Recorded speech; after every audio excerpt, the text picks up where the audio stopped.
And alam mong nasa Hong Kong ka kapag naririnig mo yan sa mga pedestrian. Lasang-lasa mo yung fat ng goose. Crispy talaga siya. Tikman na natin to. Yung sa #B egg tart. Mukha naman siyang masarap. Ayun guys, Avenue of Comic Stars pala yung tawag sa part na to ng Kowloon Park. So nakaka-elibs talaga guys. I mean, I didn't expect na may enjoy ko yung Kowloon Park. Pero totoo ang chismis, may mga flamingo dito sa TST.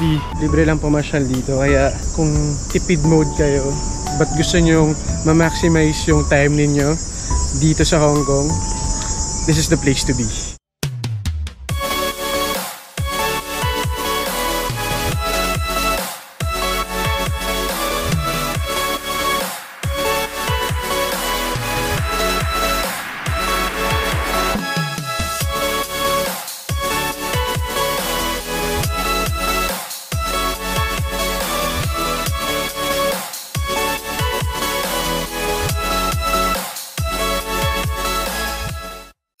And yun na nga mga ma'ams or no, welcome back to my channel. Nandito tayo ngayon sa Tsim Sha Tsui, and on this vlog, ililibot ko kayo sa other side or other part ng Tsim Sha Tsui na hindi madalas puntahan. Kaya dito kayo dadalhin. Let's go! Let's do this!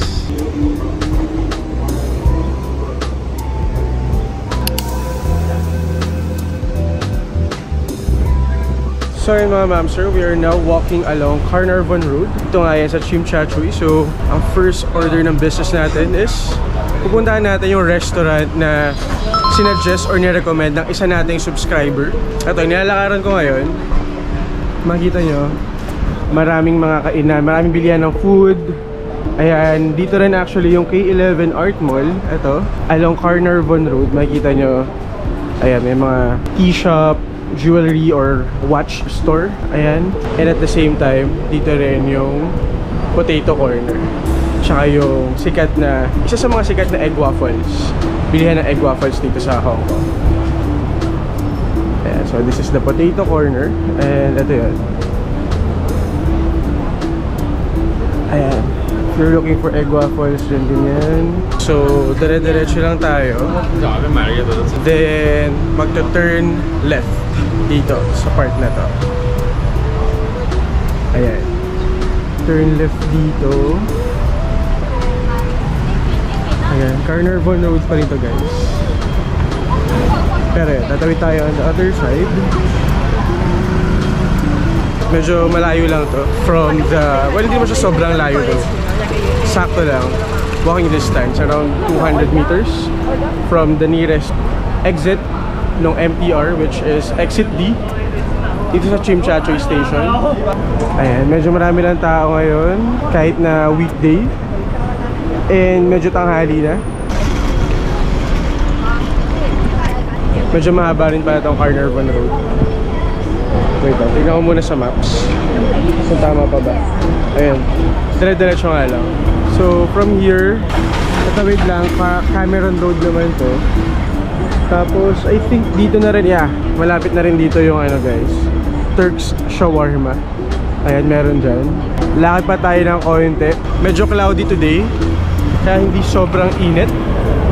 Kaya kahit pa paano, goods pa rin maglakad-lakad at pumasyal-pasyal. And then, ito yung sinasabi ko na Turks Shawarma or Tico dito sa Hong Kong. Ah, bukas na rin pala yung #B. Ayan, dati wala yan. May sikat din na, ano doon, egg tart. Medyo mas mahal lang siya kumpara doon sa bakehouse, pero ayan, okay din daw yung egg tart nila doon. Then may malaki rin na Lungfung Mall along Carnarvon Road guys. And then ito yung #B, tapos yun nga yung Turks. Katapat niya lang. Eyes on the price tayo. Punta na natin yung Quezon Roasted Goose Restaurant. Sakto, medyo gutom-gutom. Di pa ako nagla-lunch. So yun talaga yung first order of business natin dito sa Tsim Sha Tsui. Ayan. May Hai Di Lao na rin pala rito. Hot pot. Papunta na pala ng Mira Place din to. Ayan. Medyo malayo na rin pala. Pero sakto lang din kasi ito talaga yung first stop ko sa paglilibot natin dito sa Tsim Sha Tsui. So from Mira Place, tapos yung sa Kowloon Park, doon tayo papasyal for today's video. But anyway, ito yung The One na mall. Ayan, then pag Tawid nyo dun on the other side, dun naman yung Mira Place. And alam mong nasa Hong Kong ka kapag naririnig mo yan. Ano na yan? Buzzer na yan dun sa mga pedestrian. Sana hindi marami yung tao kumakain kasi ang lunch break usually guys dito sa Hong Kong 1 PM instead of 12 PM. Although may mga companies din na 12 PM talaga yung lunch time, katulad doon sa company ko before. Pero yung iba, kahit doon sa mga school, ayan, 1 PM yung lunch break. So guys, we're here sa Quezon Roasted Goose. Ayan siya sa likod ko. So malapit lang siya dito sa may The One na building. And then tapat nitong, eto, may Hai Di Lao restaurant dito on the side. Dito tayo magla-lunch for today guys. Let's go!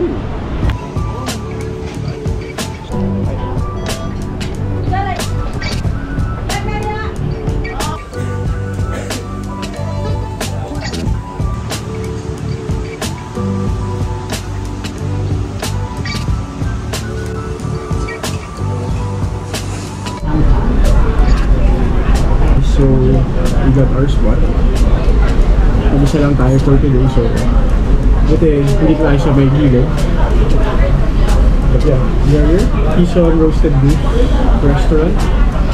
So this is their menu guys. Buti na lang mayroong English translation, so mas madali. So turo-turo, School of Acting na lang gagawin natin. Pero ito yung orderin ko, yung Quezon Roasted Goose Leg on Rice. Yan yung sikat.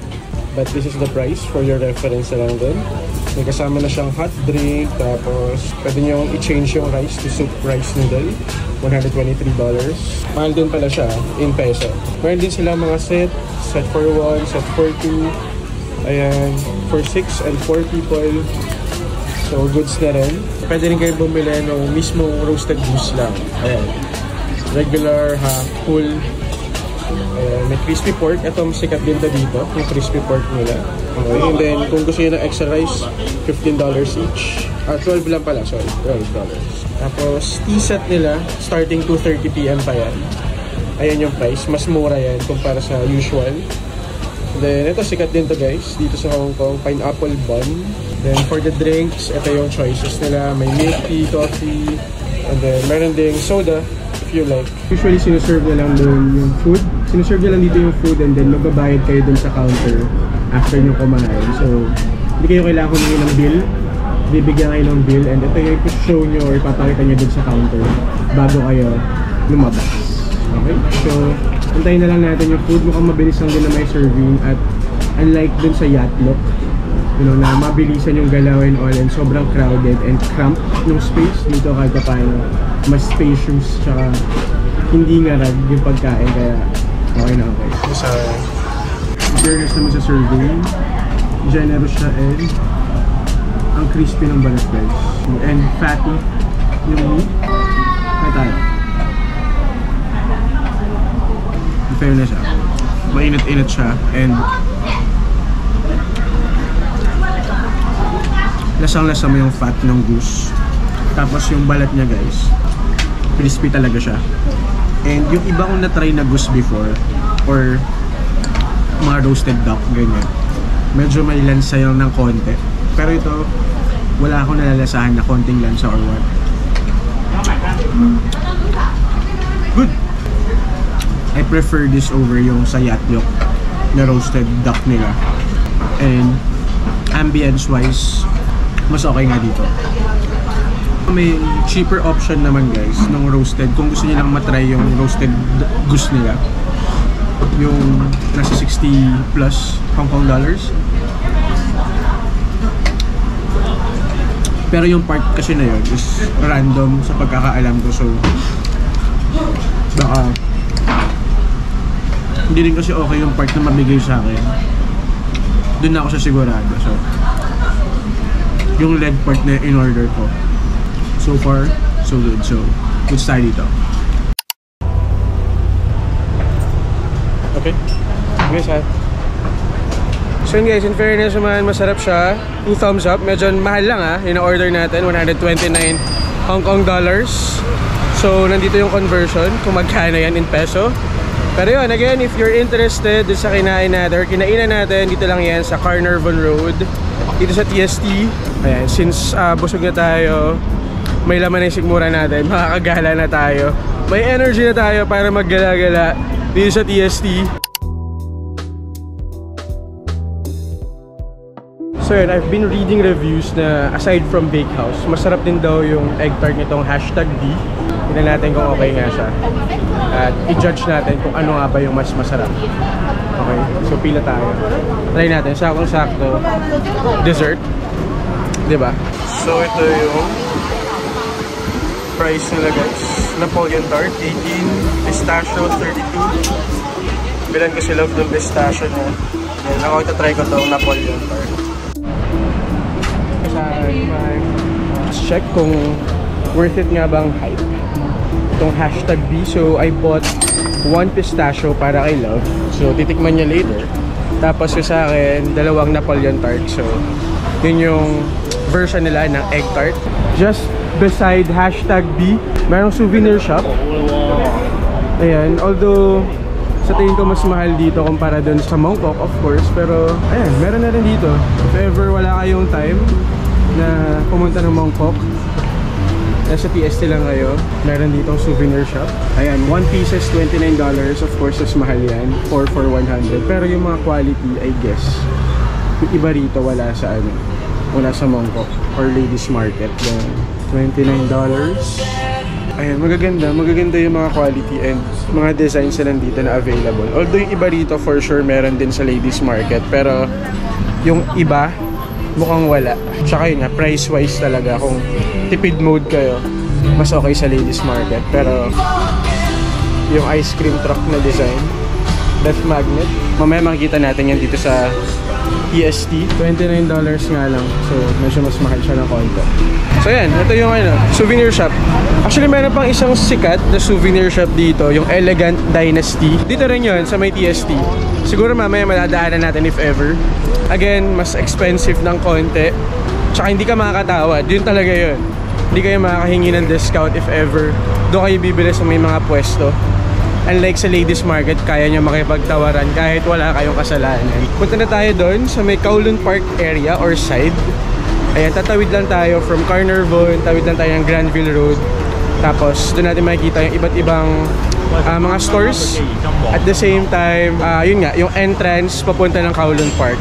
I will give you guys an idea kung paano siya puntahan. So ayan, pagtawid, ito Granville Road to. May mga kainan din dito guys, marami-rami rin talaga. Magkakahilera sila. Ayan, may yakiniku, may sushi. And I haven't tried this though. Hindi ko pa natatry dito banda. Ito, Waso Cafe, meron din. Ang dami. Sobrang dami pa rito na hindi ko pa natatry. Yung iba, katulad ditong Waso Cafe, may pila. So, I'm not sure kung good siya. Parang mga local tsaka mga taga-mainland yung pumipila. Tapos ito guys, if you're also looking for pizza, sikat to dito sa Hong Kong. Ayan, ito yung Paisanos Pizzeria.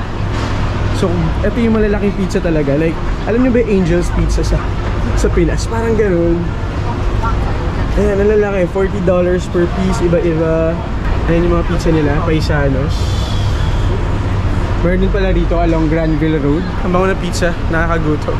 Nakakagutom ulit. Kung gusto nyo lang naman ng mga pizza, kasi mahal ng Pizza Hut dito sa Hong Kong guys. Yun talaga yung medyo traumatic yung experience namin nung una naming punta rito. Like way back 2013. Kasama pa yung college friends ko. Grabe, as in, Pizza Hut yung una namin kinainan na restaurant dito sa Hong Kong. And na-culture siya kami sa sobrang mahal ng presyo. Like, hindi siya katulad doon sa Pizza Hut sa Pinas. Ayun, Paisanos, try nyo yan. Na-try na namin siya before. Malaki yung pizza nila, tsaka masarap. Dito na tayo guys, banda sa may Granville Road. Along ano na to? Nathan Road na pala to. Ayan, familiar na familiar guys. Kung nakapunta na kayo sa Hong Kong, or if you're planning to go here sa Hong Kong, lagi nyo mababasa or makikita tong Nathan Road. Ito kasi yung parang isa sa mga main roads dito sa Hong Kong. Ayan, so dito nga tayo tatawid. May promenade kasi dito. Ayan, kung makikita nyo na from here, maraming mga stores or outlets. On the other side, yung side na yan, Kowloon Park na yan guys.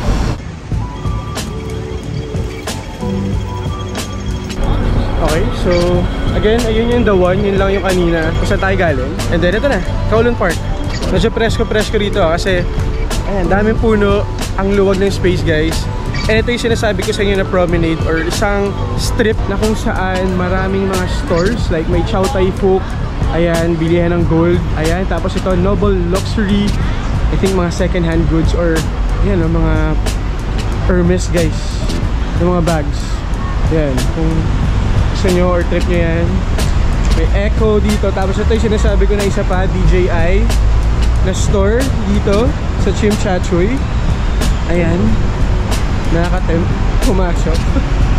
Pero yan, ito, yung strip na to just in front of the one na mall. Actually, dito rin pala sa the one yung Don Don Key, guys. Ayan, pakita ko na rin sa inyo. Ito, Mira Place 2, the one. Doon na yung Don... Ah, sorry, iba pa pala yung the one. Ito yung the one.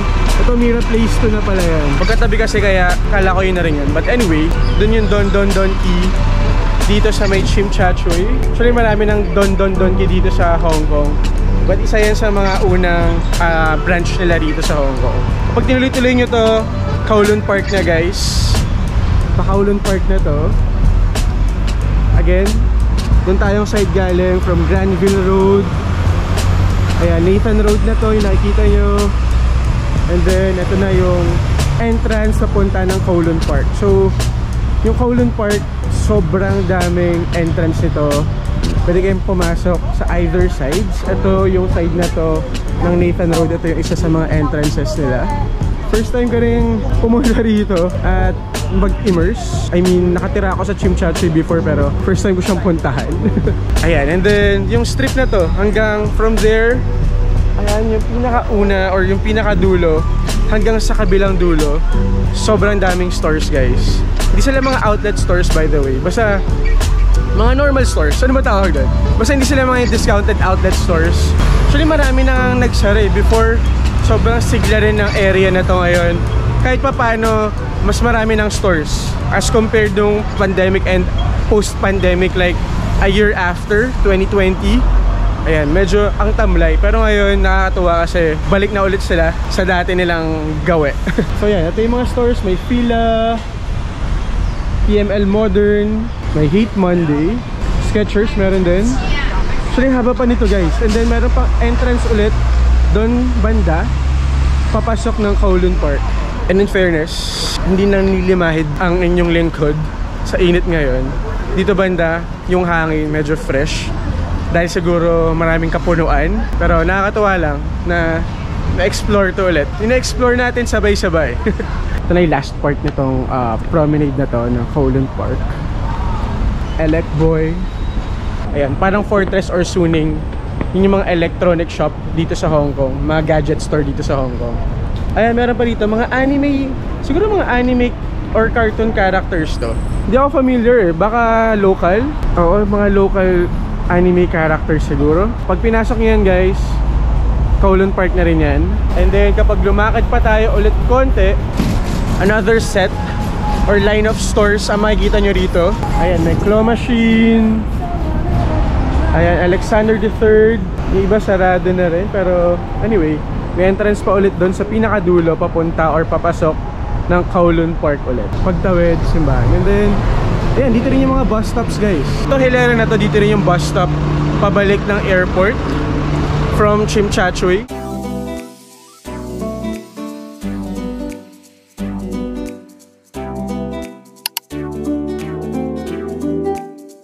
So aside dito sa avenue of comic stars, alam ko may aviary rin dito. Tapos may swimming pool na malaki.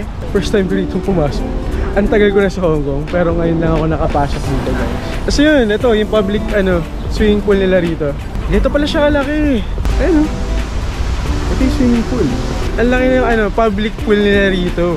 Buti lang hindi sobrang init, kaya ang lakas ng loob natin na makapaglakad-lakad. Pero guys, mag sunblock kayo kasi nakakaitim yung init dito sa Hong Kong. Like, kakabalik lang nung watch tan ko. Yung sa ayan yung sa relo. Diba kapag kapag nabibilat kayo sa araw, yung part na sinusuotan nyo ng relo, yun yung naiiwan na maputi. Let's go check itong pool area. First time ko rin siya makita. Nakakatuwa. So bawal pala mag-video record dun guys, banda. May nakapaskil. Hindi ko nabasa agad, sorry. But for your information, so bawal pala. Ito yun, yung Kowloon Park Swimming Pool. May bayad pala, pero mura lang guys. Yan lang yung bayad eh. Ito yung sessions. And then ito yung bayad. Normal rate is $17. Pag non-peak hours, Monday to Friday. Then kapag weekend naman, $19. Tapos yun guys, you can pay through Octopus or coins. Ang kailangan niya lang is ID, HK ID nyo or passport. So yun, hindi nga siya free guys. May bayad siya. Depende sa date ng punta ninyo. Pwede kahit hindi local or hindi resident, basta may passport, papakita nyo lang and magbabayad na kayo ng entrance fee. Pwede kayo mag-swimming, mas mura, di ba? Kumpara sa Waterworld. Pero okay rin dito, at least may paganito. Meron din McDonald's dito guys, sa may loob ng Kowloon Park. Inabutan kayo ng gutom, pwedeng pwede. So nakakatawa, first time kong mapuntahan tong park na to ng TST. And so far, nag-e-enjoy naman tayo. Tapos yun, meron ding ano rito guys. Ayan, may play area din. Para kung may mga chikiting kayo, pwede nyo itong puntahan. Pwede kayo dito pumunta, tumasyal. Try nating tignan. Ang laki ng lawak niya guys, yung play area. Ayan. And ang maganda rito, ayan o, yung flooring. Ayan, parang made of foam. Basta soft yung material. So, very safe for the kids. Especially. Ayan, hindi kayo mag-aalala if ever magdapa or what. Kasi, ayan, hindi siya matigas. Ayan, nakakatuwa. Kahit wala naman akong chikiting or bagets na kasama. Pero, napuntahan ko siya. Ganyan siya kalaki guys. Ayan. Pwede niyong puntahan or pasyalan guys if ever dito kayo sa TST nagstay or wala kayong ibang magawa. Wala na kayong ibang pwedeng mapuntahan. Ayan. This is a good option as well. Ang galing, di ba? I mean, this is the other side of Chimchatsui. Kasi usually, most of the tourists, ang pinupuntahan lang nila is Avenue of Stars, K11, tapos yung Clock Tower. Itong Kowloon Park. Itong lugar na to, parang wala masyadong nagte-take ng time to explore. I mean, maybe some, pero so far wala akong nakikita na talagang pupunta rito. So ngayon, pumasyal tayo dito para sabay-sabay natin siyang i-discover and at the same time i-appreciate kasi ang ganda, ang ganda. Lalo na yung view dito guys, kung makita nyo lang. This is my view from here, di ba? Alam ko may aviary din, basta parang bird forest dito. So kung trip nyo mag bird watching, merong area rito para doon. Nakakatawa. I mean, na-elibs ako. Kahit sa sarili ko na actually na-disappoint nga ako eh. Kasi how come? Ngayon ko lang siya pupuntahan, di ba? Tagal na natin dito pero ngayon lang tayo napadpad dito. Ang lawak ng area na to and ang fresh kasi ang daming flora and fauna. Wow! Dito. I mean, yung hangin kasi mas fresh kahit pa paano kasi nakapaligiran tayo ng greens. And nakita ko rin maraming mga comfort rooms around the park. So if ever datnan kayo or abutan kayo ng wee-wee or emergency, no, meron naman kayo makita rito. So we're here sa aviary guys. Ito na yung bird watching area. And iba-iba yung schedule niya. So from March 1 to October 31, open siya from 6:30 hanggang 6:45 PM. And then from November 1 to end of February naman, 6:30 AM to 5:45 PM. Yeah, mas maaga sila nagsasara ng bandang winter season. May mga tao rin in fairness. Pero, may wifi. May wifi dito guys. Ay, may mga ibon. May mga ibon dito guys. Ayan, ito yung mga ibon na pwede nyo makita rito.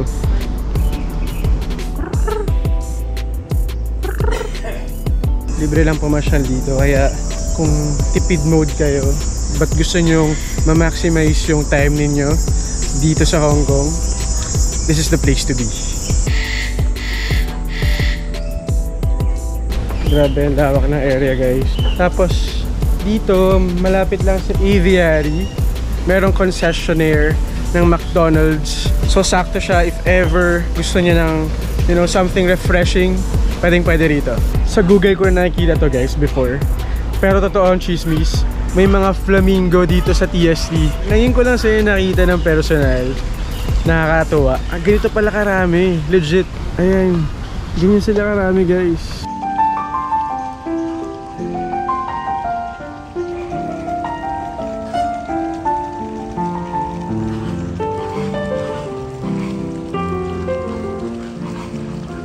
So, nakaka-elibs talaga guys. I mean, I didn't expect na may enjoy ko yung Kowloon Park. And itong Kowloon Park, parang rin siyang gateway guys. Kasi you can access China, Hong Kong City, Harbor City, tapos yung Mira Place on the other side, and then yung Haiphong Road naman on the other side. So, pwede siyang maging pathway nyo kung gusto nyo i-traverse itong area ng Tsim Sha Tsui. Kasi mahangin din dito, covered, fresh, hindi nakakahulas, kaya maganda siyang tawiran going dun sa mga destinations na nabanggit ko. So now, we are going dun sa China, Hong Kong City. Instagrammable spot din to dito sa TST, and papakita ko sa inyo kung bakit. Ito yung Royal Pacific Hotel or yung China, Hong Kong City. So makikita nyo, golden building to, kaya very Instagrammable, and sikat siya para sa mga influencers, ayan, or yung mga IG peeps. Very golden, diba? Ayan, and then yun, kapag tinuloy-tuloy nyo, nandun na rin yung Shiku Center. Instagrammable place din yon, or Instagrammable spot. And then, kapag tinuloy-tuloy nyo rin to, lakad kayo diretso.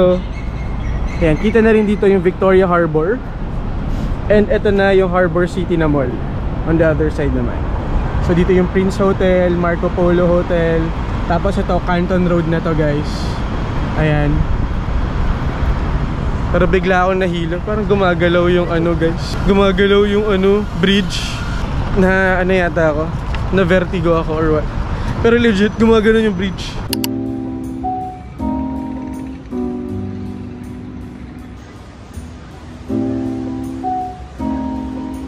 Punta na natin Royal Pacific Hotel. Yung golden building na yan. Malapit lang siya sa Kowloon Park. This is one of the most Instagrammable spots here in Hong Kong. As you can see, papalibutan tayo ng dalawang golden buildings. Ito siya guys. Ayan. Again sa light ako dito, so dito na lang tayo. But yeah, this is it. This is the spot.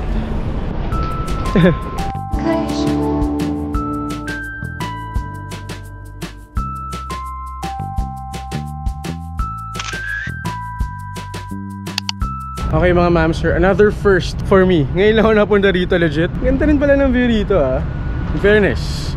So this is what they call the Dolphin Square. Maybe because may dolphin na statue. Ayan, pero from here kita na rin yung Hong Kong Island, Victoria Harbor. This is the pier. Pero wala na kasing ano rito, sarado na tong pier na to eh. Itong terminal na to ng TST. Lahat parang nandun na sa Central Ferry, dun sa Sheungwan, sa pagkakaalam ko, specifically yung papuntahan ng Macau. So pero dati nung pumunta kami rito way back 2018 pa, dito kami sumakay ng ferry nung papunta ng Macau.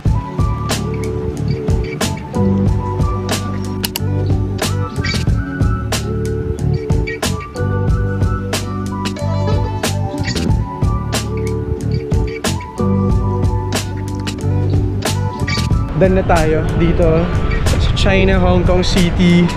Nagawa na natin, dapat natin gawin. Punta na tayo sa Canton Road. So dito na lang din ako bababa sa may mall nitong China, Hong Kong City. Then lakad na lang tayo papunta ng Canton Road tsaka ng Harbor City. So, yun yung next stop natin. Pagbaba nito, Canton Road na. If you're familiar, doon naman yung bilihan ng mga luxury goods. I mean yung mga brands nandun. By the way, dito sa China, Hong Kong City pala guys, yung Cup Noodles Museum, na-vlog ko na yan before. So if you want to check that one out, dito rin yan. Pwede nyong gawin dito sa Hong Kong. So may bayad nga lang yan. Palakad na tayo ngayon ng Canton Road.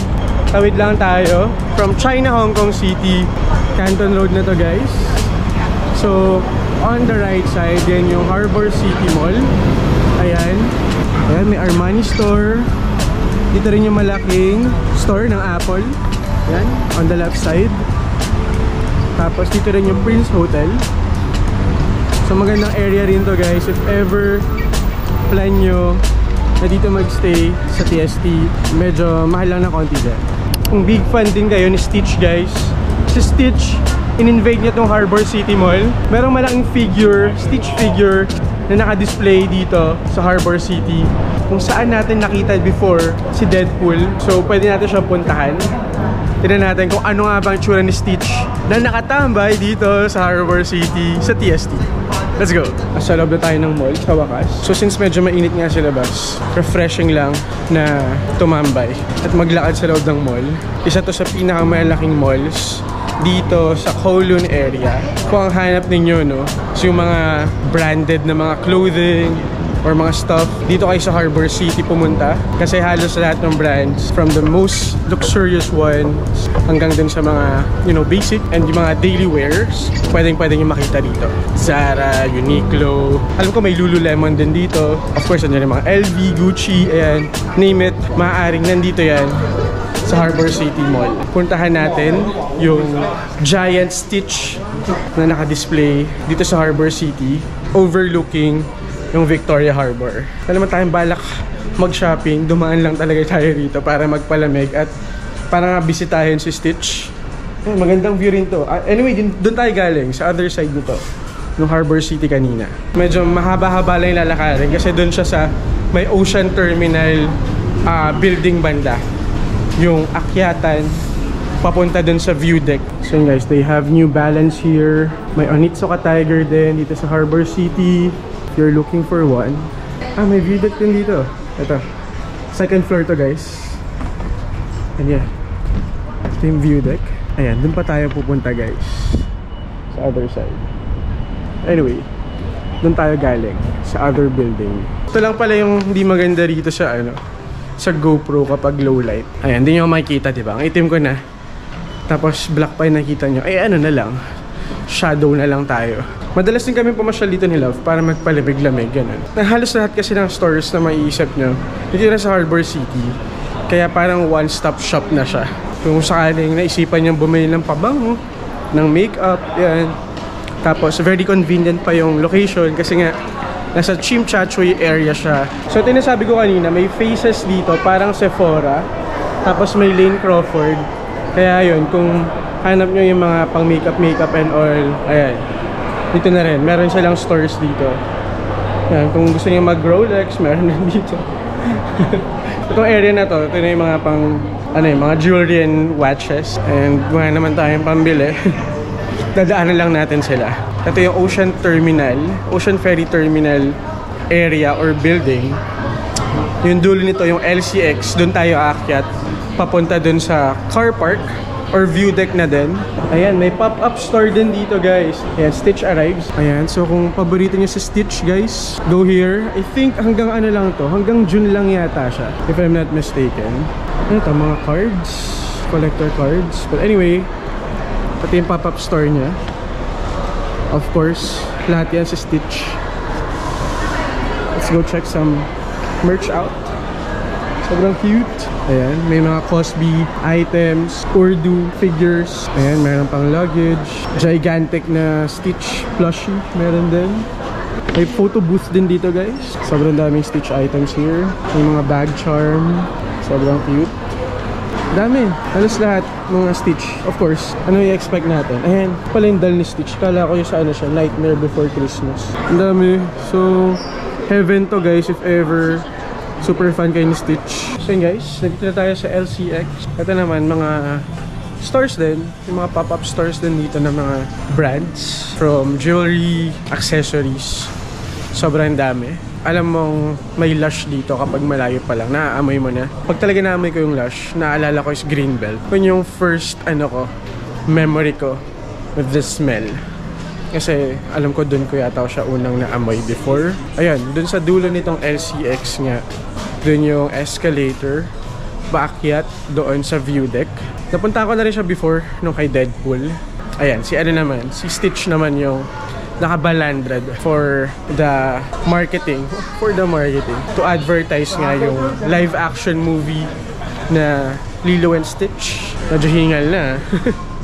hingal na tayo mga mamster, pero sige, kaya yan. Minsan lang tayo lumabas at gumala, kaya sulitin na natin, diba? May paano rin sila rito, mga anime ganyan, pero hindi ko kilala. Night card at 25 hour. Hindi ko alam kung yun yung basa doon, pero ayan, meron din sila rito ang pagganap for that anime. Hindi na ako updated sa mga anime na yan eh. Ang huling anime talaga na nasubaybayan ko is Naruto pa yata, sa channel to pa. Pero yung parang first book lang yata. First book? Parang first season lang yata. Yung mga sumunod na season, hindi ko na nasubaybayan. Ayan, malapit na tayo. Meron pa rin mga ano rito, guys. Makita nyo ba? Ayan, mga bear brick. Dati yun yung naka-display doon sa may ground floor nitong Harbor City. So ngayon, kesa masayang, nilagay nila dyan, diba? Mahal kaya ng bear brick. Ayan, pakita tayo. Naamoy na natin si Stitch. Nararamdaman ko na yung lukso ng dugo. So sa parking area kasi siya, guys. Ayan, mukhang maraming dadalo kay Stitch. Ayan na naman tayo sa initan.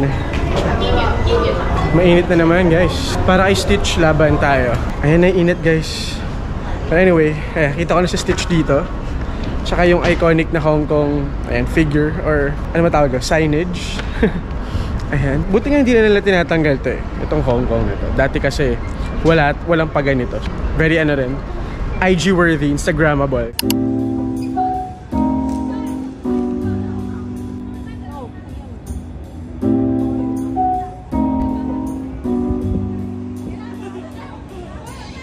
Okay, here it is. Stitch is here.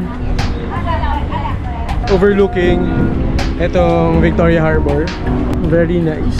So yan, from here kita na rin yung Clock Tower. Ayan, yun yung pa-Avenue of Stars, Victoria Harbor. Ayan.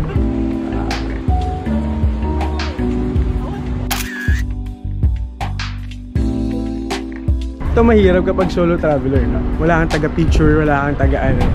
Ayan, so sariling sikap tayo mga ma'am sir, o diba? Against the light pa, napakagaling talaga ng timing. Nilalagay ko na lang dito until when si Stitch dito sa may Harbor City. Pero yeah, this is the view deck kung saan nyo siya makikita. Very nice yung view. Again, napakita ko na siya before.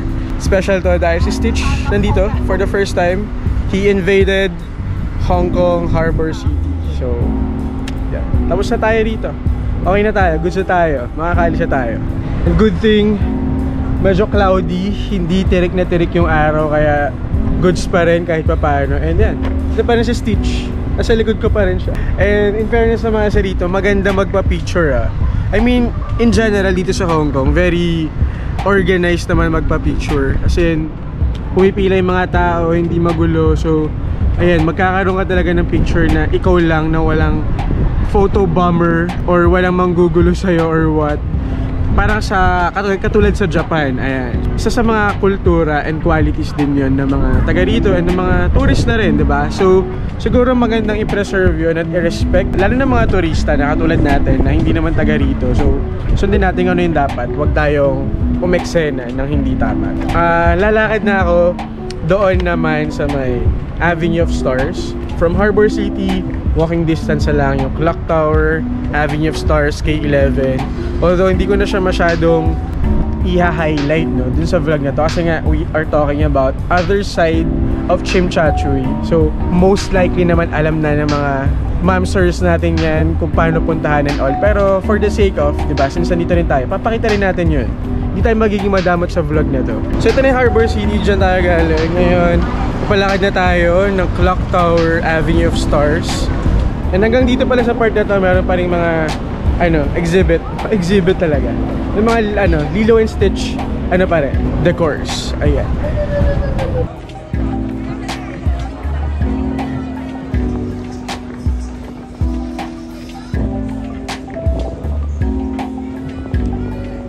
So yun mga ma'am sir, ito yung Star Ferry Terminal. So kung gusto nyo tumawid papunta ng Central, pwede kayo dito sumakay ng ferry. And then going back to TST pwede rin through Central Ferry Terminal naman. So alam ko mura lang, mga less than $6 lang yung fare one way. Pwede nyo rin siyang gawin guys, or i-add sa itinerary ninyo. In fairness today, konti yung pila doon sa Mobile Softie. Akala ko medyo mahaba yung pila ngayon dahil mainit. Ayan, usually itong Mobile Softie truck, ayan, nasa tapat lang siya ng clock tower dito sa may Avenue of Stars.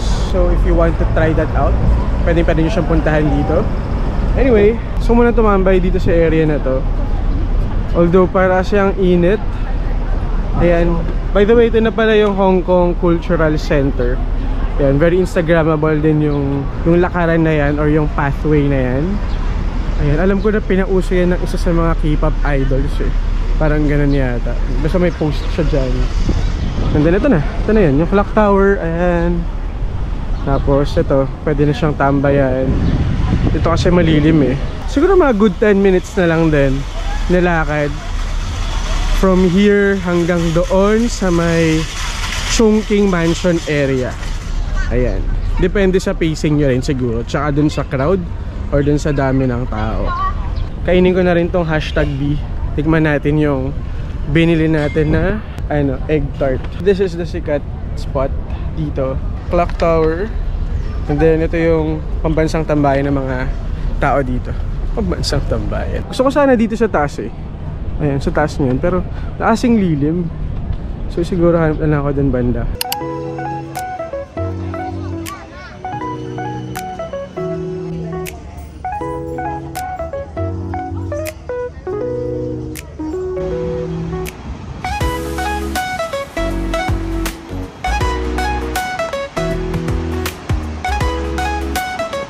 Kaya lang guys, dito mahangin-hangin kahit paano. So kahit naglalakad kayo ng ganitong oras, around mga 3 PM, 4 PM, kayang-kaya pa rin, tolerable. Although, yung weather kasi today, talagang cloudy lang siya. Kaya okay rin or tolerable yung paglibot-libot around Hong Kong. Pinakamataas yata na temperature today is around 27. Tapos, pinakamababa is 22. So, again, hindi pa rin siya sobrang ka-duper init like sa Pilipinas, pero might as well wear comfy clothes, yung mga presko-presko na lang para confident yung pagpasyal nyo around dito. Okay guys, so tumambay muna tayo rito, no? Tapat lang to ng Hong Kong Science Museum, tsaka Hong Kong Museum of Art. Hindi na talaga kinaya ng ating paa at kasukasuan, no? So tumambay na muna ako rito, and bala ko sana tikman yung binili natin na egg tart or yung Napoleon tart doon sa #B kanina. So let's go, let's try kung worth it ba siya. So far kasi, ang best for me personally lang naman, ang natikman ko kasi ng mga egg tart is yung sa KFC, tapos yung Bakehouse, and then meron yung sa Paper Stone, and then ito nga yung next. Among the 4 egg tarts na natikman natin, I think this is by far the most expensive one. Or yung sa Paper Stone yata yung pinakamahal, if I'm not mistaken. Basta ilalagay ko na lang dito. Okay, papakita ko yung sa Paper Stone din. Pero tikman na natin to. Yung sa #B egg tart. Ayan. So far, it smells good. And yung texture, yung itsura niya, mukha naman siyang masarap.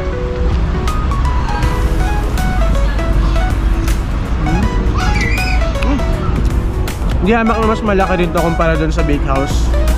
Hindi soggy yung texture nung parang pudding or custard niya, which is nice. Creamy siya and hindi siya sobrang tamis. And then sakto lang din yung pagka-flaky nung parang shell niya, which is also nice. Actually, mas preferred ko yung mga ganito, yung hindi sobrang flaky.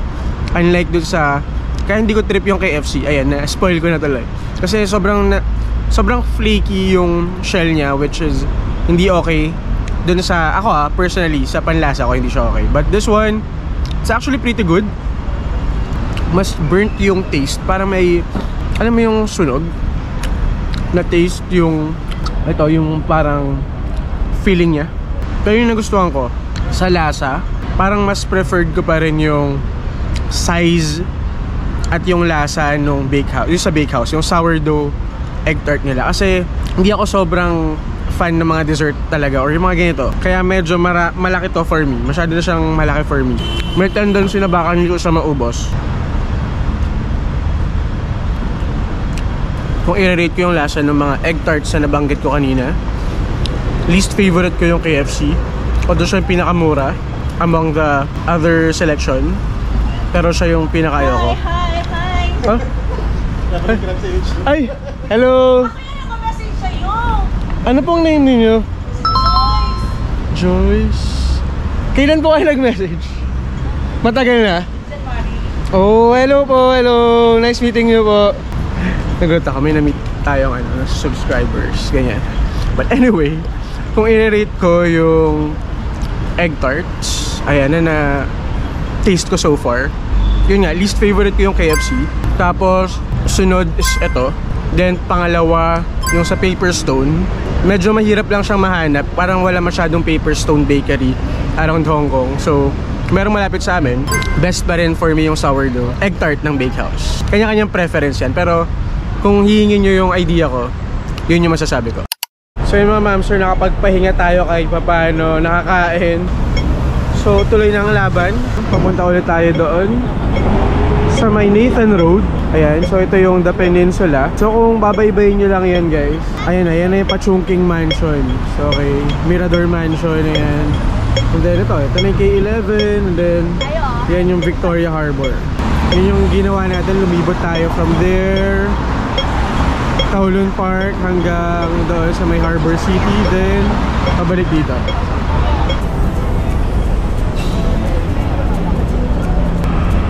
Doon tayo galing.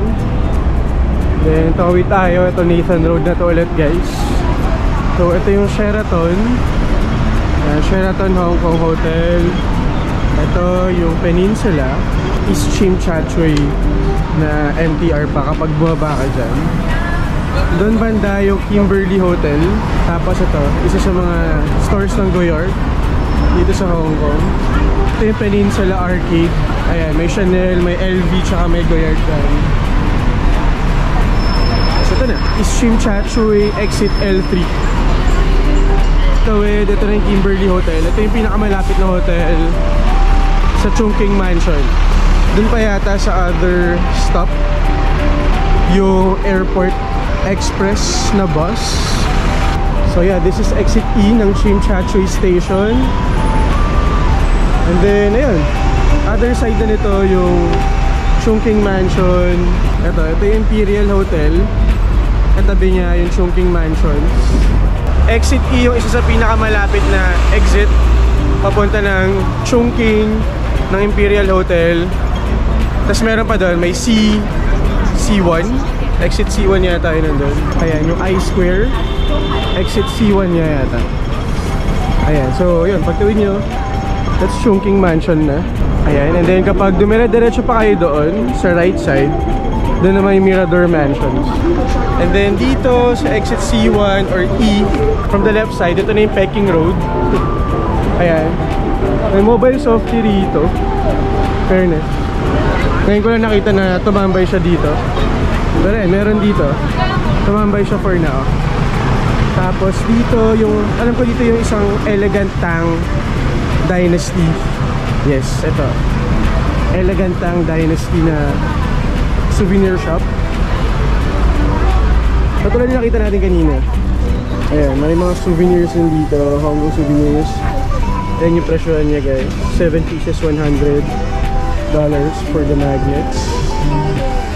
May mga huli sales din sila rito. Iba-iba. Pero yan, gaya na sabi ko kanina, if wala kayong time to go to Mongkok Ladies Market, this is an alternative. We also have toy cars, $49 and 3 for 130. Hindi na rin masama.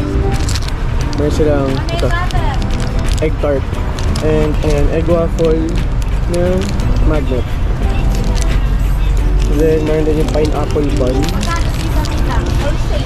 Nice. So meal cutter nila, 7 pieces, $100. Kaya na rin. Iba-iba.